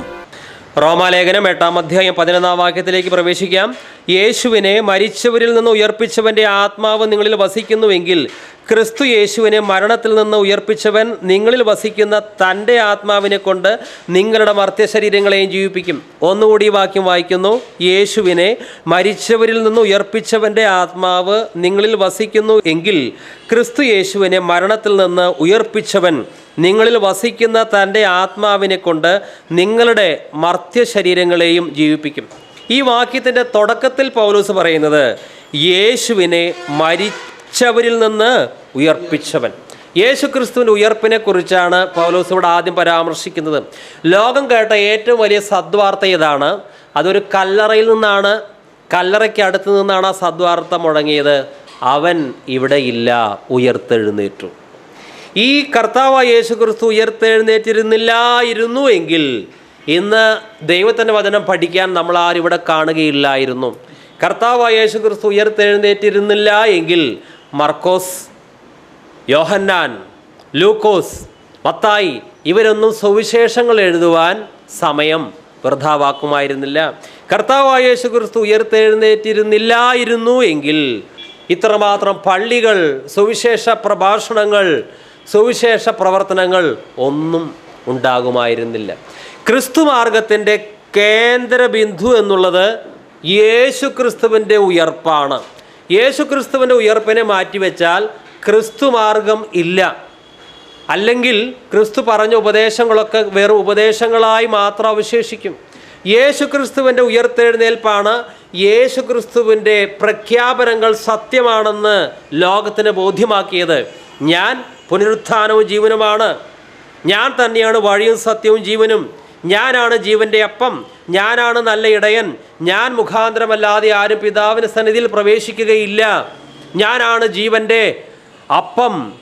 ഈ പറഞ്ഞ പ്രസ്താവനകളെല്ലാം, ക്രിസ്തു പഠിപ്പിച്ചിട്ടുള്ള എല്ലാ ഉപദേശങ്ങളും ചോദ്യം ചെയ്യാത്ത രീതിയിൽ അത് സത്യമായി തെളിയിക്കപ്പെട്ടത് ക്രിസ്തുവിൻ്റെ പുനരുത്ഥാനത്തിലാണ്. ഇനി ക്രിസ്തു ഉയർത്തെഴുന്നേറ്റത് കൊണ്ട് ധാരാളം പ്രയോജനങ്ങൾ നമ്മൾ അനുഭവിക്കുകയാണ്. ക്രിസ്തു ഉയർത്തെഴുന്നേറ്റത് കൊണ്ട് നമ്മളും ഉയർത്തെഴുന്നേൽക്കും എന്നുള്ളതിന് യാതൊരു സംശയവുമില്ല. നമ്മുടെ രക്ഷാനായകൻ ആദ്യമേ ഉയർത്തെഴുന്നേറ്റത് കൊണ്ട് ക്രിസ്തു പറഞ്ഞിരുന്നു, എന്നിൽ വിശ്വസിക്കുന്നവൻ മരിച്ചാലും ജീവിക്കും. ഇതാണ് നമ്മൾ പ്രാർത്ഥിക്കുന്നതിൻ്റെ, ആരാധിക്കുന്നതിൻ്റെ, വിശുദ്ധ ജീവിതം നയിക്കുന്നതിൻ്റെ ഒരു പ്രധാന ലക്ഷ്യം. ഇതാണ്, ക്രിസ്തു ഉയർത്തെഴുന്നേറ്റത് കൊണ്ട് ഞാനും ഉയർത്തെഴുന്നേൽക്കും.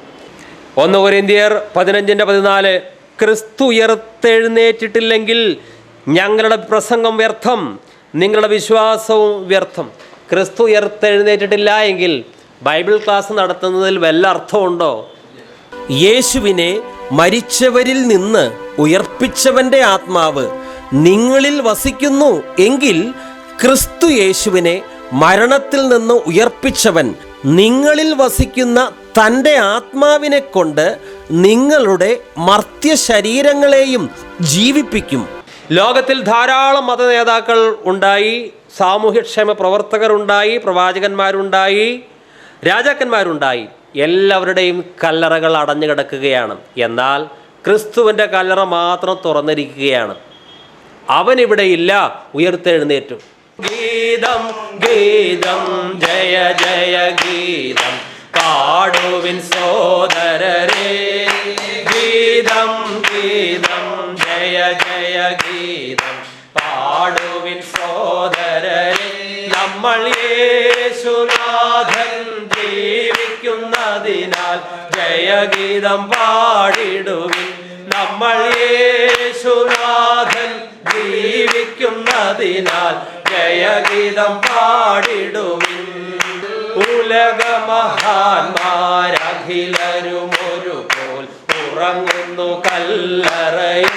നമ്മൾ ഉന്നതനേശു മഹേശ്വരൻ മാത്രം ഉയരത്തിൽ വാണിടുന്നു. നമ്മൾ ഉന്നതനേശു മഹേശ്വരൻ മാത്രം ഉയരത്തിൽ വാണിടുന്നു. ഗീതം ഗീതം ജയ ജയ ഗീതം. കർത്താവായ യേശു ക്രിസ്തു മരിച്ചു, അടക്കപ്പെട്ടു, ഉയർത്തെഴുന്നേറ്റു. 50-ാം ദിവസം പത്രോസ് പ്രസംഗിക്കുകയാണ്. ആയിരക്കണക്കിന് ജനങ്ങളുടെ മുന്നിൽ നിന്നുകൊണ്ടാണ് പത്രോസ് പ്രസംഗിക്കുന്നത്. നിങ്ങൾ ക്രൂശിച്ചു കൊന്ന ക്രിസ്തുവിനെ ദൈവം ഉയർപ്പിച്ചു. അപ്പോൾ ആ ജനക്കൂട്ടത്തിൽ നിന്ന് ഒരാളും ഇപ്രകാരം പറയുന്നില്ല, പത്രോസേ നീ പറയുന്നത് നുണയാണ്, മരിച്ചിട്ട് 50 ദിവസമല്ലേ ആയുള്ളൂ, ഞങ്ങൾ കർത്താവായ യേശുവിൻ്റെ മൃതശരീരം കാണിച്ചു തരാം, കല്ലറയിലേക്ക് വാ. ഒറ്റ ആളും പറഞ്ഞില്ല. ആ ജനക്കൂട്ടത്തിൽ പലരും ക്രിസ്തുവിൻ്റെ ക്രൂശ് മരണത്തിന് നേരിട്ട് സാക്ഷ്യം വഹിച്ചവരാണ്. പക്ഷേ കല്ലറയിൽ പോയാൽ യേശുവിനെ കാണുകയില്ല, ഉയർത്തെഴുന്നേറ്റു. ജനങ്ങൾ ആരും ചോദിക്കുന്നില്ല, പത്രോസേ ഇത് നുണയാണ്, ഞങ്ങൾ ഡെഡ് ബോഡി കാണിച്ചു തരാം. ഒറ്റ ആൾക്കും പറയാൻ ധൈര്യമില്ല. കാരണം അത് നിഷേധിക്കാനാകാത്തൊരു കാര്യമായിരുന്നു. മാത്രമല്ല, ക്രിസ്തു ഉയർത്തെഴുന്നേറ്റു. ആരെങ്കിലും പറയുകയാണ്, ഒരു നിഴൽ കണ്ടു രാത്രിയിലെ ഒരാളെ പോലെ, എന്തോ ഒന്ന് അനങ്ങി, അത് ക്രിസ്തു ആയിരിക്കും. അങ്ങനെ ആരും പറഞ്ഞില്ല. കാരണം ഒരിക്കൽ 500 പേർ ഒരുമിച്ചിരിക്കെ മരിച്ച് ഉയർത്ത ക്രിസ്തു പ്രത്യക്ഷനായി. മാത്രമോ, ശിഷ്യന്മാരുടെ കൂടെ ഉയർത്തെഴുന്നേറ്റതിന് ശേഷം 40 ദിവസം ഈ കർത്താവ് നടന്ന് അവരെ ദൈവരാജ്യത്തെക്കുറിച്ച് പഠിപ്പിച്ചു. അങ്ങനെ താൻ ജീവിച്ചിരിക്കുന്നു, എഴുന്നേറ്റിരിക്കുന്നുവെന്ന് വ്യക്തമായി സാക്ഷ്യം നൽകി. അപ്പസ്തോല പ്രവർത്തനങ്ങൾ 1-ാം അധ്യായം 3-ാം വാക്യം, പീഠാനുഭവത്തിന് ശേഷം 40 ദിവസത്തേക്ക് യേശു അവരുടെ ഇടയിൽ പ്രത്യക്ഷനായി ദൈവരാജ്യത്തെക്കുറിച്ച് പഠിപ്പിച്ചു. അങ്ങനെ അവൻ അവർക്ക് വേണ്ടത്ര തെളിവുകൾ നൽകിക്കൊണ്ട് ജീവിക്കുന്നവനായി പ്രത്യക്ഷപ്പെട്ടു. ശ്രദ്ധിക്കുക, അങ്ങനെ അവൻ അവർക്ക് വേണ്ടത്ര തെളിവുകൾ നൽകിക്കൊണ്ട് ജീവിക്കുന്നവനായി പ്രത്യക്ഷപ്പെട്ടു. നമ്മെ സംബന്ധിച്ച് യേശു ജീവനോടെ ഇരിക്കുന്നുവോ? യാതൊരു സംശയവുമില്ല. കാരണം എന്താണ്? ഉയർത്തെഴുന്നേറ്റ ക്രിസ്തുവിനോട് കൂടിയാണ് ഓരോ ദിവസവും നാം നടക്കുന്നത്, ചരിക്കുന്നത്. ആ ക്രിസ്തുവിൻ്റെ സ്നേഹം നാം സമൃദ്ധിയായി അനുഭവിക്കുകയാണ് ചെയ്യുന്നത്. ക്രിസ്തു ഉയർത്തെഴുന്നേറ്റു, സംശയമില്ല. ക്രിസ്തുവിൻ്റെ ക്രൂശ് മരണത്തോടെ ക്രിസ്തു മരണത്തെ തോൽപ്പിച്ചതുകൊണ്ട് ഇനി മരണത്തിന് ക്രിസ്തുവിൻ്റെ മേൽ ഒരു അധികാരവുമില്ല. റോമാലേഖനം 6:9. ക്രിസ്തു മരിച്ചിട്ട് ഉയർത്തെഴുന്നേറ്റിരിക്കിയാൽ ഇനി മരിക്കയില്ല, മരണത്തിന് അവൻ്റെ മേൽ ഇനി കർത്തൃത്വമില്ല എന്ന് നാം അറിയുന്നു. മരിച്ചുയർത്തെഴുന്നേറ്റ ക്രിസ്തുവിനെ സ്വർഗീയ പിതാവ് എല്ലാ അധികാരവും നൽകി. സ്വർഗത്തിലുള്ളതും ഭൂമിയിലുള്ളതുമായ സകല അധികാരവും സ്വർഗീയ പിതാവ് യേശുവിന് നൽകി. നോക്കൂ, ആണി, ചുറ്റിക, ചാട്ടയടി, മുൾമുടി, നിന്ന, പരിഹാസം, ഇവയ്ക്കൊന്നിനും യേശുവിനെ തോൽപ്പിക്കാൻ സാധിച്ചില്ല. ക്രിസ്തു മരിച്ചടക്കപ്പെട്ട് ഉയർത്തെഴുന്നേറ്റു. യേശുവിനെ മരിച്ചവരിൽ നിന്ന് ഉയർപ്പിച്ചവൻ്റെ ആത്മാവ് നിങ്ങളിൽ വസിക്കുന്നു എങ്കിൽ ക്രിസ്തു യേശുവിനെ മരണത്തിൽ നിന്ന് ഉയർപ്പിച്ചവൻ നിങ്ങളിൽ വസിക്കുന്ന തൻ്റെ ആത്മാവിനെ കൊണ്ട് നിങ്ങളുടെ മർത്യ ശരീരങ്ങളെയും ജീവിപ്പിക്കും. ക്രിസ്തുയേശുവിനെ മരണത്തിൽ നിന്ന് ഉയർപ്പിച്ചവൻ നിങ്ങളിൽ വസിക്കുന്നു, തൻ്റെ ആത്മാവ് കൊണ്ട് തൻ്റെ ആത്മാവ് കൊണ്ട് നിങ്ങളുടെ മർത്യ ശരീരങ്ങളെയും ജീവിപ്പിക്കും. യാതൊരു സംശയമില്ലാത്ത കാര്യമാണ്. നാം രാത്രി കിടന്നുറങ്ങാൻ പോകുന്നുണ്ട്, നല്ല ഉറപ്പോടെയാണ്. നേരം വെളുത്താൽ ഇന്ന കാര്യങ്ങൾ ചെയ്യണം, ആ ഒരു ഉറപ്പോടു കൂടിയാണ് നമ്മൾ ഓരോ രാത്രിയും കിടന്നുറങ്ങാൻ പോകുന്നത്. ഇതിനേക്കാൾ ഉറപ്പാണ് ഞാൻ മരിച്ചു കഴിഞ്ഞാൽ പുനരുത്ഥാന ശരീരം പ്രാപിക്കുമെന്നുള്ള കാര്യം. സംശയമില്ല. ലോകത്തിലെ മനുഷ്യർ മരണത്തെ നോക്കി പേടിക്കുകയാണ്. മരിച്ചാൽ എന്തു സംഭവിക്കും? എന്നാൽ ദൈവമക്കൾ മരണത്തെ നോക്കി പേടിക്കുകയല്ല. ഹേ മരണമേ, നിൻ്റെ ജയം എവിടെ? നാം മരണത്തെ നോക്കി വെല്ലുവിളിക്കുന്നവരാണ്. കാരണം ക്രിസ്തു മരണത്തെ കീഴടക്കിയവൻ നമ്മുടെ ഉള്ളിൽ വസിക്കുന്നത് കൊണ്ട് മരണത്തിന് നമ്മളെ കീഴടക്കാൻ സാധിക്കുകയില്ല. നമ്മുടെ ശരീരം ദ്രവിച്ചു പോയാലും നാം അതോടെ ഇല്ലാതാകുന്നില്ല. നമ്മുടെ ശരീരം ദ്രവിക്കുന്നത് എന്തിനു വേണ്ടിയാണ്? ഏറ്റവും തേജസ്കരിക്കപ്പെട്ട പൊതുവായ ഉടൽ, ഏറ്റവും തേജസ്കരിക്കപ്പെട്ട ശക്തിയുള്ള, സൗന്ദര്യമുള്ള, പൂർണ്ണതയുള്ള, നിത്യവും നിലനിൽക്കുന്ന മറ്റൊരു ശരീരം പ്രാപിക്കാൻ വേണ്ടി മാത്രമാണ് ഈ താൽക്കാലിക ശരീരം നാം മരണമെന്ന പ്രക്രിയയിലൂടെ ഉപേക്ഷിക്കുന്നത്. അതുകൊണ്ട് നമുക്ക് മരണഭീതിയില്ല. 1 കൊരിന്ത്യർ 15:55. ഹേ മരണമേ, നിന്റെ ജയം എവിടെ? ഹേ മരണമേ, നിന്റെ വിഷമുള്ള എവിടെ? റോമാലേഖനം 8:11 വീണ്ടും വായിക്കുന്നു, യേശുവിനെ മരിച്ചവരിൽ നിന്ന് ഉയർപ്പിച്ചവൻ്റെ ആത്മാവ് നിങ്ങളിൽ വസിക്കുന്നു എങ്കിൽ ക്രിസ്തു യേശുവിനെ മരണത്തിൽ നിന്ന് ഉയർപ്പിച്ചവൻ. അടുത്ത ഭാഗത്തിലേക്ക് പ്രവേശിക്കാം. ക്രിസ്തു യേശുവിനെ മരണത്തിൽ നിന്ന് ഉയർപ്പിച്ചവൻ. ആരാണ് ക്രിസ്തു യേശുവിനെ മരണത്തിൽ നിന്ന് ഉയർപ്പിച്ചവൻ? ക്രിസ്തു ക്രൂസിൽ കിടന്ന് മരിക്കുമ്പോൾ ഇപ്രകാരം പറയുകയാണ്, പിതാവേ, എൻ്റെ ആത്മാവിനെ തൃക്കരങ്ങളിൽ സമർപ്പിക്കുന്നു. ക്രിസ്തു തൻ്റെ ആത്മാവിനെ ആരുടെ കരങ്ങളിൽ ഭരമേൽപ്പിച്ചിട്ടാണോ മരിച്ചത്, അതേ പിതാവ് തന്നെയാണ് ക്രിസ്തുവിനെ ഉയർപ്പിച്ചത്. ക്രിസ്തുവിനെ സ്വർഗീയ പിതാവ് ഉയർപ്പിച്ചു എന്നുള്ളതിന് ചില വാക്യങ്ങൾ നമുക്ക് വായിക്കാം. അപ്പസ്തോല പ്രവർത്തനങ്ങൾ 2:24, ദൈവമോ മരണപാശങ്ങളെ അഴിച്ചിട്ട് അവനെ ഉയർത്തെഴുന്നേൽപ്പിച്ചു, മരണം അവനെ പിടിച്ചു വയ്ക്കുന്നത് അസാധ്യമായിരുന്നു. 1 കൊരിന്ത്യർ 6:14, എന്നാൽ ദൈവം കർത്താവിനെ ഉയർപ്പിച്ചതുപോലെ നമ്മെയും തൻ്റെ ശക്തിയാൽ ഉയർപ്പിക്കും. അപ്പസ്തോല പ്രവർത്തനങ്ങൾ 2:32, ഈ യേശുവിനെ ദൈവം ഉയർത്തെഴുന്നേൽപ്പിച്ചു, അതിന് ഞങ്ങളെല്ലാവരും സാക്ഷികളാകുന്നു. 2 കൊരിന്ത്യർ 4:14, കർത്താവായ യേശുവിനെ ഉയർപ്പിച്ചവൻ ഞങ്ങളെയും യേശുവിനോടുകൂടെ ഉയർപ്പിച്ച് നിങ്ങളോടുകൂടെ തിരുസന്നിധിയിൽ നിർത്തും എന്ന് ഞങ്ങൾ അറിയുന്നു. അപ്പസ്തോല പ്രവർത്തനങ്ങൾ 2:24, ദൈവമോ മരണപാശങ്ങളെ അഴിച്ചിട്ട് അവനെ ഉയർത്തെഴുന്നേൽപ്പിച്ചു, മരണം അവനെ പിടിച്ചു വയ്ക്കുന്നത് അസാധ്യമായിരുന്നു. 1 കൊരിന്ത്യർ 6:14, എന്നാൽ ദൈവം കർത്താവിനെ ഉയർപ്പിച്ചതുപോലെ നമ്മെയും തൻ്റെ ശക്തിയാൽ ഉയർപ്പിക്കും. അപ്പസ്തോല പ്രവർത്തനങ്ങൾ 2:32, ഈ യേശുവിനെ ദൈവം ഉയർത്തെഴുന്നേൽപ്പിച്ചു, അതിന് ഞങ്ങളെല്ലാവരും സാക്ഷികളാകുന്നു. 2 കൊരിന്ത്യർ 4:14, കർത്താവായ യേശുവിനെ ഉയർപ്പിച്ചവൻ ഞങ്ങളെയും യേശുവിനോടുകൂടെ ഉയർപ്പിച്ച് നിങ്ങളോടുകൂടെ തിരുസന്നിധിയിൽ നിർത്തും എന്ന് ഞങ്ങൾ അറിയുന്നു. യേശുവിൻ്റെ ഉയർത്തെഴുന്നേൽപ്പ് ഒരടയാളമാണ്. യേശുവിൽ വിശ്വസിക്കുന്ന, യേശുവിനോട് ഐക്യമത്യപ്പെട്ട എല്ലാവരും ഉയർത്തെഴുന്നേൽക്കും എന്നുള്ളതിന് ഒരടയാളമാണ് യേശു ക്രിസ്തുവിൻ്റെ ഉയർത്തെഴുന്നേൽപ്പ്. അതുകൊണ്ട് ആരും സംശയിക്കേണ്ട കാര്യമില്ല. ഞാൻ പുനരുത്ഥാനവും ജീവനുമാണ് എന്ന് ക്രിസ്തു പറഞ്ഞു. ഞാൻ വന്നിരിക്കുന്നത് നിങ്ങൾക്ക് ജീവനുണ്ടാകുവാനും സമൃദ്ധമായി നൽകുവാനും. ക്രിസ്തു വന്നിരിക്കുന്നത് 70 വർഷത്തെ 80 വർഷത്തെ 100 വർഷത്തെ ജീവൻ നൽകുവാനല്ല, സമൃദ്ധമായ ജീവൻ, നിത്യജീവൻ.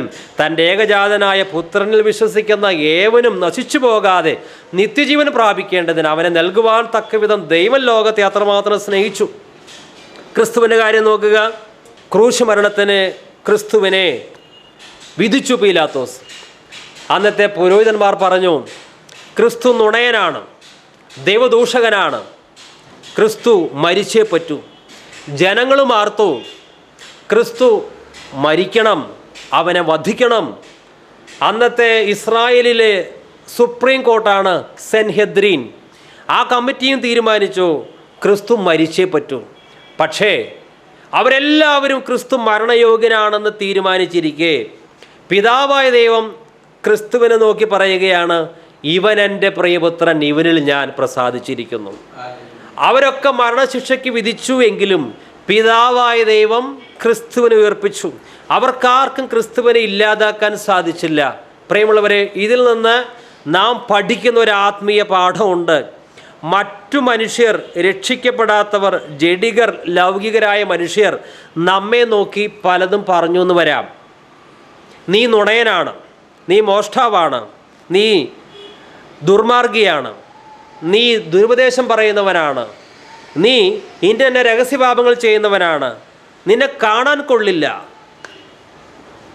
പലതും പറയട്ടെ.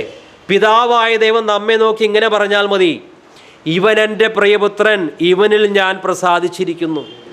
മനുഷ്യൻ്റെ ആരോപണങ്ങൾ അവർ നമ്മെ വിധിക്കട്ടെ, ശ്രദ്ധിക്കരുത്.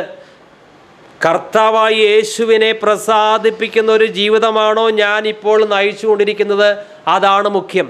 അങ്ങനെയെങ്കിൽ 1000 നാവുകൾ നമുക്കെതിരെ വിധി പ്രഖ്യാപിച്ചാലും ആ വിധികളൊക്കെ അസാധുവാക്കി ദൈവം മാറ്റും. അതുകൊണ്ട് മനുഷ്യൻ്റെ അഭിപ്രായങ്ങൾക്കല്ല പ്രസക്തി, ദൈവത്തിന് നമ്മെക്കുറിച്ച് എന്തു പറയാനുണ്ട്. നഥാനിയേൽ സാക്ഷാൽ ഇസ്രായേലിൻ, ഇവനിൽ കാപഠ്യമില്ല. നഥാനിയേലിനെ കുറിച്ച് മറ്റു മനുഷ്യർ എന്തൊക്കെ അഭിപ്രായം പറഞ്ഞാൽ, അവൻ ദുഷ്ടനാണ്, മോഷ്ടാവാണ് എന്നൊക്കെ പറഞ്ഞാലും ആ അഭിപ്രായങ്ങൾക്ക് വല്ല വിലയുണ്ടോ? ഇല്ല. 8:11 യേശുവിനെ മരിച്ചവരിൽ നിന്ന് ഉയർപ്പിച്ചവൻ്റെ ആത്മാവ് നിങ്ങളിൽ വസിക്കുന്നുവെങ്കിൽ, ഈ ആത്മാവ് ഏതാണ്? അതെ, ഇത് മനുഷ്യാത്മാവല്ല. ഇവിടെ ഉദ്ദേശിക്കുന്ന ആത്മാവ് പരിശുദ്ധാത്മാവാണ്. പരിശുദ്ധാത്മാവ് ആരാണ്?